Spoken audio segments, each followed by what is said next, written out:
No sections, just 10 pages. We're going to see how far we can get before I find a cutoff point. Hi guys, this is Connie, back for some more Connie Reads White Fragility. We are on chapter 5, titled The Good Bad Binary. And then right under it, it says, he's not a racist. He is a really nice guy. This chapter explores what is perhaps the most effective adaptation of racism in recent history, the good-bad binary. Prior to the Civil Rights Movement, it was socially acceptable for white people to openly proclaim their belief in their racial superiority. But when white Northerners saw the violence Black people, including women and children, endured during the Civil Rights protests, they were appalled. These images became the archetypes of racist. After the Civil Rights Movement, to be a good moral person and to be complicit with racism became mutually exclusive. You could not be a good person and participate in racism. Only bad people were racist. Parentheses. These images of Black persecution in the South during the Civil Rights Movement of the 1960s also allowed Northern whites to position racist as always Southern. End of parentheses.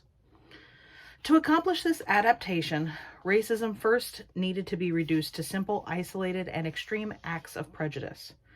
These acts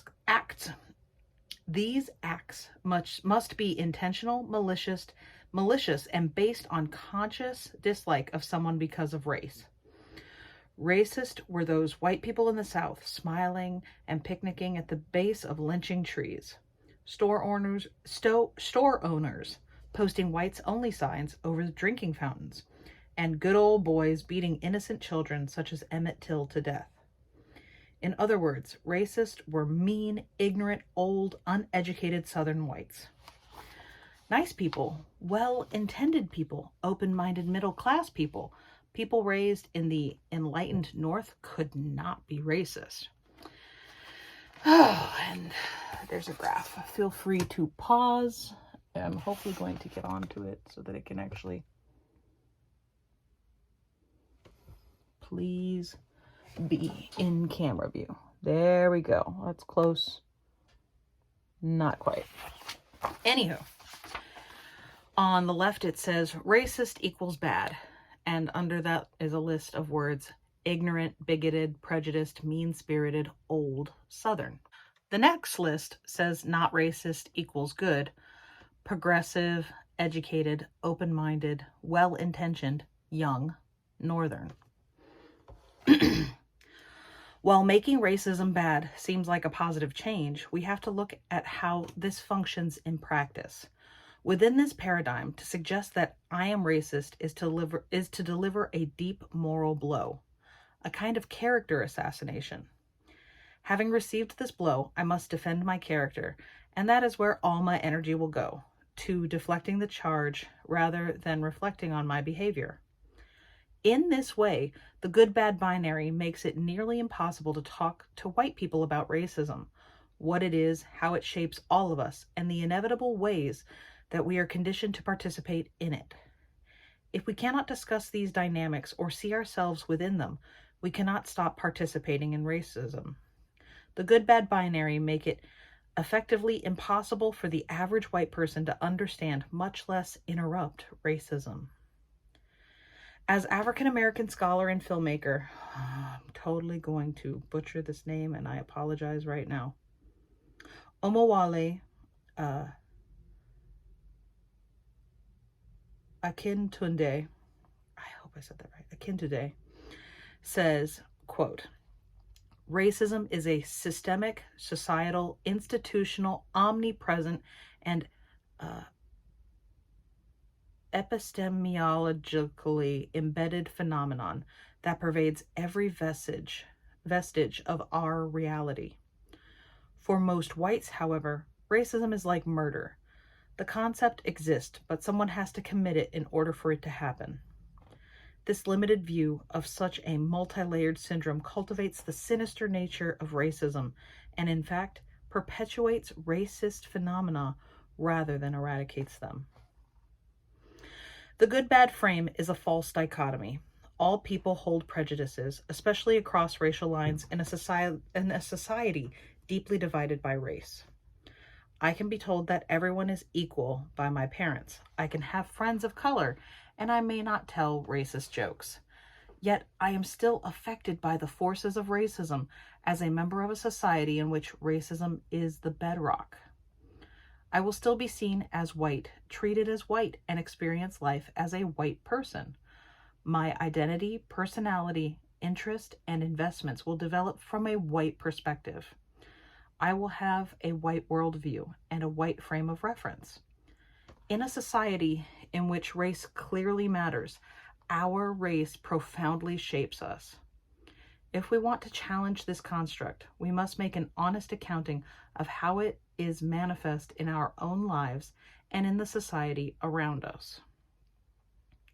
Although individual racist acts do occur, these acts are part of a larger system of interlocking dynamics.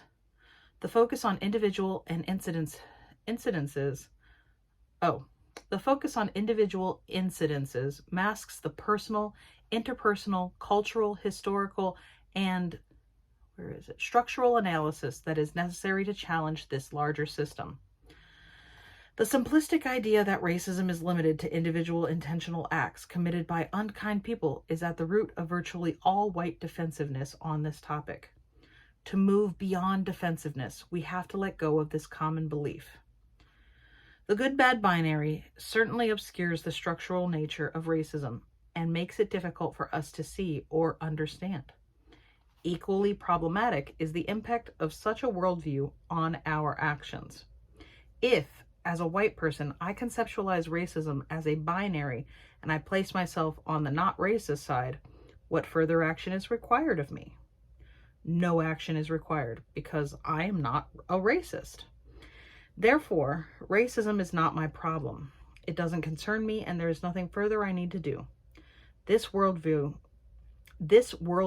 guarantees that I will not build my skills in thinking critically about racism or use my position to challenge racial inequality. The good-bad binary is at play virtually every day in my work as a consultant on issues of racial justice. My job is to help individuals and organizations see how racism is manifesting itself in their practices and outcomes. I am typically received well when speaking in general terms. For example, your requirement that applicants have an advanced degree rather than equivalent experience is automatically disqualifying some of the applicants that could bring the perspectives and experiences you say you are looking for. That's just one quote.